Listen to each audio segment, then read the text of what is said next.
नागपुर में हो रहे शीतकालीन सत्र में सामाजिक समानता का मुद्दा एक बार फिर सुर्खियों में रहा।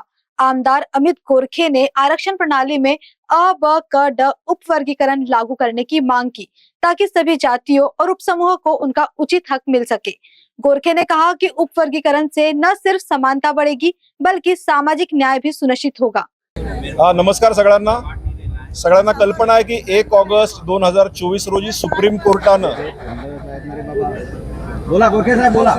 1 ऑगस्ट 2024 रोजी सुप्रीम कोर्टानं जो आदेश दिला होता त्याच्यामध्ये आपले महाराष्ट्रातले माजी सरन्यायाधीश माननीय गवई साहेब सुद्धा होते त्या खंडपीठामध्ये आणि त्यांनी निर्णय देताना असं सांगितलं होतं की अबकड वर्गीकरण आपण आपल्या राज्यांमध्ये अभ्यास करून जाहीर करू शकता। त्यानंतर ते अनेक राज्यांमध्ये जाहीर झालं आणि जाहीर झाल्यानंतर महाराष्ट्रात अजूनही प्रलंबित आहे।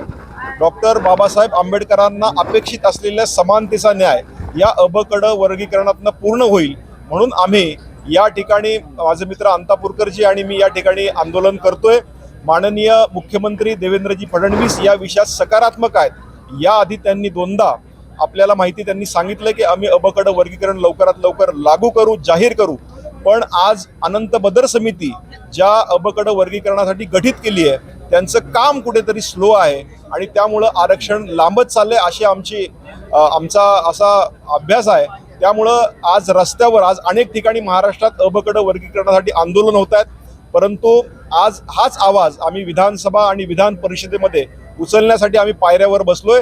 हे अबकड वर्गीकरण येत्या काळामध्ये लवकरात लवकर जाहीर करा अशी आमची ठाम भूमिका आहे, ठाम मागणी आहे आणि ही भूमिका आज सरकारपर्यंत पोहोचावी, सरकारला या विषयाचं गांभीर्य कळावं म्हणून आजचं हे आमचं आंदोलन आहे।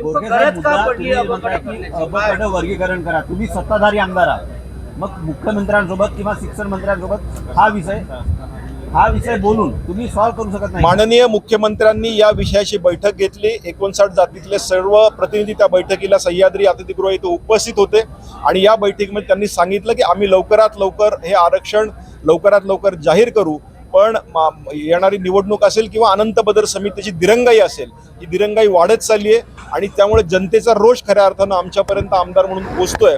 म्हणून आमचं काम आहे की सरकारला वेळोवेळी या विषयात जागं करावं आणि लवकरात लवकर हे उपवर्गीकरण लवकरात लवकर जाहीर करावं।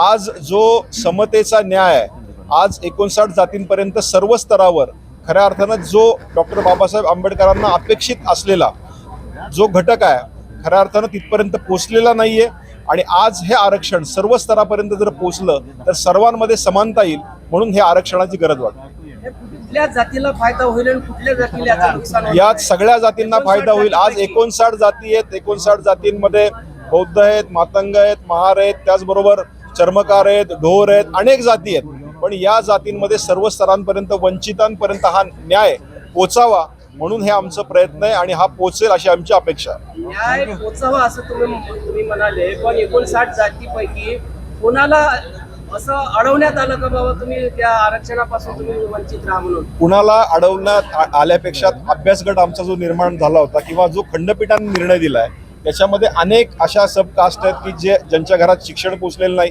ज्यांच्या घरात शासकीय नोकऱ्या पोचल्या नाहीत, तिथपर्यंत हे आरक्षण पोचल्यानंतर त्यांच्या घरात खऱ्या अर्थानं आरक्षणाचा फायदा होईल म्हणून हे आरक्षण अपेक्षित आहे। संख्येनुसार जर वर्गीकरण जर केलं तर तुम्हाला असं वाटत नाही की ज्या समाजाची संख्या जास्त असेल त्याला याचा जास्त वाटा मिळणार आणि ज्या समाजाची संख्याच फार कमी आहे तो याच्यापासून वंचित राहील? असं वाटत नाही, कारण ज्या समाजाची संख्या जास्त आहे त्या ठिकाणी अनेक आरक्षण हे त्यापर्यंत पोहोचलेलं आहे आणि जिथपर्यंत आरक्षण पोहोचलेलं आहे त्या ठिकाणी तो समाज खऱ्या अर्थानं आरक्षण ज्यांना ऑलरेडी मिळालेलं आहे तो समाज सुदृढ झालेला आहे, ती व्यक्ती सुदृढ झालेली आहे, ती आरक्षणाचा लाभ खऱ्या अर्थानं गरीब लोकांपर्यंत पोहोचवेल म्हणूनच हे लेअर निर्माण करण्यात आले आहे।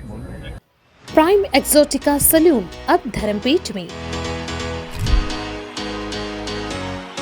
जहां लग्जरी, केयर और ब्यूटी मिलकर बनाते हैं एक परफेक्ट एक्सपीरियंस। यहाँ हर सेवा है प्रीमियम। हमारे signature Korean hair spa, Tiffany's hair care और स्किन केयर के साथ प्राइम एक्सोटिका, जहां हर कदम पर मिलता है लग्जरी का एहसास और हर क्लाइंट को मिलता है घर जैसा प्यार। पायल मंधारी द्वारा स्थापित प्राइम एक्सोटिका सिर्फ एक सैलून नहीं बल्कि है खूबसूरती और आत्म देखभाल का प्रीमियम ठिकाना। Visit us Prime Exotica near Shivaji Nagar, Dharampet, opposite Starbucks, Nagpur. Luxury that feels like home.